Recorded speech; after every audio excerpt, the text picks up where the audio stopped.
مصر کے اندر حضرت موسیٰ علیہ السلام نے ایک کبتی کو تھپڑ مار دیا تھا۔ قرآن مجید کے دامن میں یہ واقعہ موجود ہے۔ تو آپ کی جلالت اور آپ کے زور کی تاب نہ لاتے ہوئے وہ وہیں ڈھیر ہو گیا اور اس کی موت واقع ہو گئی۔ تو مصر کے حالات کشیدہ ہو گئے اور حضرت موسیٰ علیہ السلام کو مصر چھوڑنا پڑا۔ تو وہ شہر مدین کی جانب جا رہے تھے کہ راستے کے اندر ایک کنواں تھا، وہاں کچھ لوگ اپنے جانوروں کو پانی پلا رہے تھے۔ تو حضرت موسیٰ نے دیکھا کہ دو پردہ دار خواتین ہیں، وہ اپنے جانوروں کو ایک سمت لیے کھڑی ہیں۔ سمجھ گئے کہ مردوں کے ہجوم میں آنا نہیں چاہ رہی، ان کا حیا مانے ہے۔ تو آگے بڑھے اور ان کے جانور ہانکے اور ان کو سیراب کیا اور پھر ان کی جانب ہانک دیے۔ وہ واپس گئیں اور اپنے والد بزرگوار سے کہا کہ ایک سال نوجوان جس کی آنکھوں میں شرم و حیا تھا، اس نے ہمارے ساتھ یہ مہربانی کی۔ تو ان کے والد گرامی نے کہا کہ جاؤ اس کو بلا کے لاؤ۔ قرآن مجید میں اس کا ذکر کیا گیا۔ فجاءتہ احداہما تمشی علی استحیاء، ان میں سے ایک خاتون حیا میں سمٹی ہوئی حاضر ہوئی۔ اس نے کہا کہ ہمارے والد گرامی آپ کو بلاتے ہیں، آپ نے ہمارے ساتھ جو مہربانی کی ہے اس کا وہ اجر دینا چاہتے ہیں۔ تو حضرت موسیٰ علیہ السلام ان کے ساتھ چلے گئے، اور جب گئے تو یہ گھر تھا حضرت شعیب علیہ السلام کا، اور یہ صاحبزادیاں حضرت شعیب علیہ السلام کی تھیں۔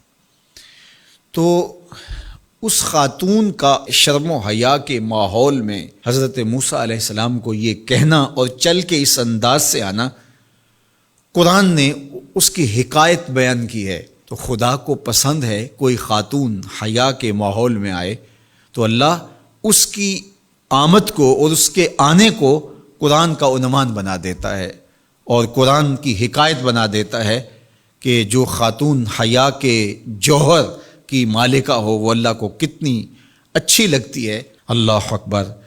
حضرت نبی اکرم صلی اللہ علیہ وآلہ وسلم کا فرمان حیا کے حوالے سے، الحیاء من الایمان، حیا ایمان سے ہے۔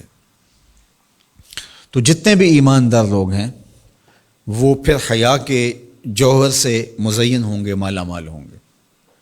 آپ دیکھ لیجئے سب سے بڑے ایماندار تو میرے اور آپ کے آقا مولا ہیں، اور حضور کمواری لڑکی سے زیادہ حیادار تھے۔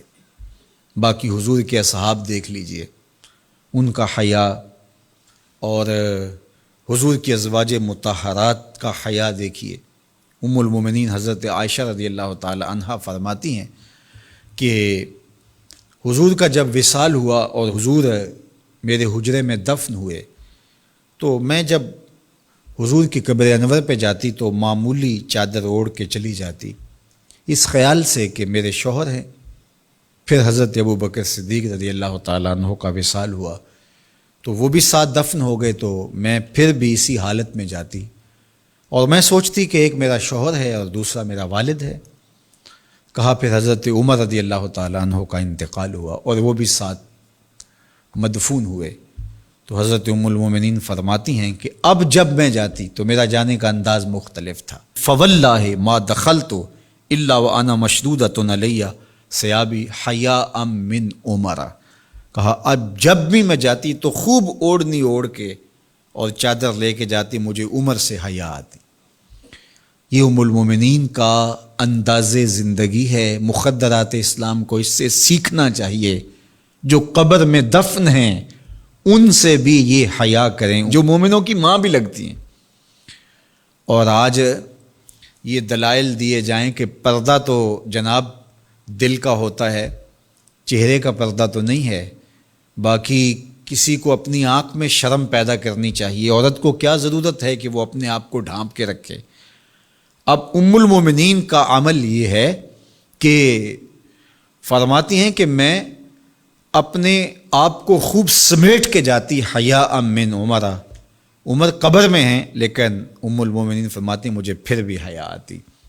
اور حضرت سیدہ طیبہ طاہرہ حضرت فاطمہ الزہرا رضی اللہ تعالی عنہا نے کہا کہ عورت کے لیے بہترین پردہ یہ ہے کہ اس کو کوئی غیر مرد نہ دیکھے اور وہ غیر مرد کو نہ دیکھے۔ تو جب یہ ہمارا دین ہمیں سکھاتا ہے اور حیا کا یہ سبق دیتا ہے، بڑوں سے حیا کرنے کی تلقین کی گئی، اللہ سے حیا کرنے کی، اس کے رسول سے حیا کرنے کی تلقین کی گئی۔ صحابہ فرماتے ہیں بعض اوقات ہم کچھ پوچھنا چاہتے ہوتے تھے اور حضور کے حیا کی وجہ سے ہم ایک عرصہ تک وہ بات نہیں پوچھ پاتے تھے۔ آج دادا کے سامنے بچے جس طرح بات کرتے ہیں اور جس طرح بچوں سے حیا کا جوہر ختم ہو گیا ہے اور اس کو وہ تہذیب نو کا کرشمہ سمجھتے ہیں اور جدید دور کی کرامت سمجھتے ہیں، یہ دور جدید کی کرامت نہیں ہے، یہ جاہلیت ہے۔ بڑوں کا احترام اور بڑوں کی عزت یہ زندگی کا جمال ہے۔